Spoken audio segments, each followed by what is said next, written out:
Famille sous le regard de Dieu, troisième étape, vivre la fraternité. Du livre de la Genèse au chapitre 4. Est-ce que je suis, moi, le gardien de mon frère? Et du livre de la Genèse au chapitre 37. Jacob habita la terre où son père était venu en immigrer, la terre de Canaan. Voici l'histoire de la descendance de Jacob. Joseph, âgé de 17 ans, faisait paître le petit bétail avec ses frères. Le jeune homme accompagnait les fils de Bila et les fils de Zilpa, femme de son père. Il fit part à leur père de la mauvaise réputation de ses frères. Israël, c'est-à-dire Jacob, aimait Joseph plus que tous ses autres enfants parce qu'il était le fils de sa vieillesse, et il lui fit faire une tunique de grand prix. En voyant qu'il leur préférait Joseph, ses autres fils se mirent à détester celui-ci, et ils ne pouvaient plus lui parler sans hostilité. Joseph eut un songe et le raconta à ses frères qui l'en détestèrent d'autant plus. « Écoutez donc, leur dit-il, le songe que j'ai eu.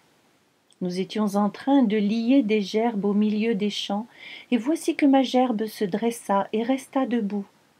Alors vos gerbes l'ont entourée et se sont prosternés devant ma gerbe. » Ses frères lui répliquèrent: « Voudrais-tu donc régner sur nous, nous dominer ?» Ils le détestèrent encore plus à cause de ses songes et de ses paroles. Il eut encore un autre songe et le raconta à ses frères. Il leur dit: « Écoutez, j'ai encore eu un songe.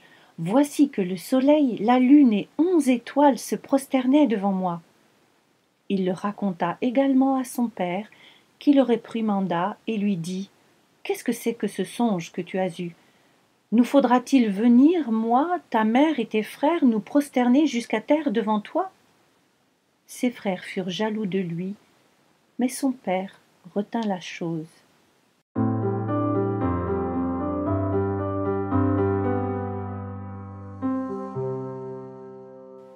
Caïn n'a pas accepté la faveur que Dieu accorde à Abel. Il aurait pu entrer dans la joie sous le regard du Père pour et avec son frère. Mais il a comparé, et ce qu'il a vu ne semblait pas à son avantage. Il en a conçu de la jalousie et du ressentiment. Abel en est mort. Dieu est pourtant venu chercher Caïn au creux de cette colère. Il lui a parlé, il a mis des mots sur ce qui se passait. Mais Caïn, tout à sa colère et sa frustration, n'a pas écouté et refusé la responsabilité de la vie de son frère, la renvoyant à Dieu comme une fin de non-recevoir. « Suis-je le gardien de mon frère? Je ne l'ai pas choisi, il t'appartient, pas à moi. » De nombreuses générations plus tard, d'autres frères sont de nouveau sous l'emprise de la jalousie. Il y a de quoi. Joseph, plus jeune qu'eux, se positionne en intendant de son père et fait son rapport sur les faits et gestes de ses frères à leur désavantage. Mais il y a plus. Il est ouvertement le préféré de Jacob, alors difficile de ne pas s'exaspérer en l'entendant en rajouter et raconter par 2 fois des songes où la comparaison ne laisse aucune place au doute. Joseph est bien privilégié. Mais il n'a pas encore compris ce qu'il doit faire de ses faveurs et reste aveugle à la blessure affective vécue par ses frères. Il leur faudra, à tous, parcourir un long chemin de réconciliation et de don de soi pour devenir vraiment fils d'un même père et vraiment frères, gardiens les uns des autres.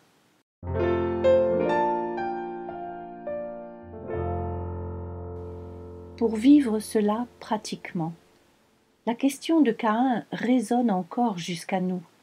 Suis-je le gardien de mon frère? Pourquoi me réjouir lorsqu'il semble préféré de Dieu par sa vie meilleure que la mienne, par sa réussite, par son bonheur si loin de ma banale réalité quotidienne? Et si je suis le gardien de mon frère, est-ce pour en rendre compte à Dieu comme on supervise et qu'on juge la valeur de sa conduite? Concrètement, nous pouvons rester vigilants dans tous ces moments de notre vie où nous sommes en situation de comparer. Je peux m'entraîner au moins 1 fois par jour à dire ou penser combien je suis content, sincèrement, de ce qui fait plaisir à mon frère.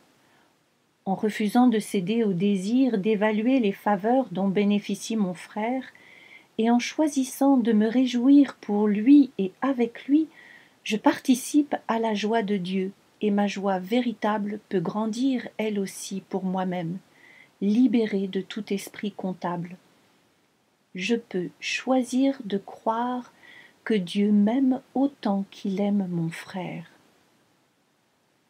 Je peux prendre le temps de regarder mon frère avec bienveillance et voir ce qui est beau et aimable en lui. En restant humble devant les grâces qui me sont données, je peux m'apercevoir de la souffrance de mon frère et l'accompagner plus justement sur un chemin porteur de vie. Je peux choisir de croire que Dieu aime autant mon frère qu'il m'aime moi. En demandant l'aide de l'Esprit Saint, je peux me laisser ajuster à la responsabilité que Dieu me donne en me confiant mon frère.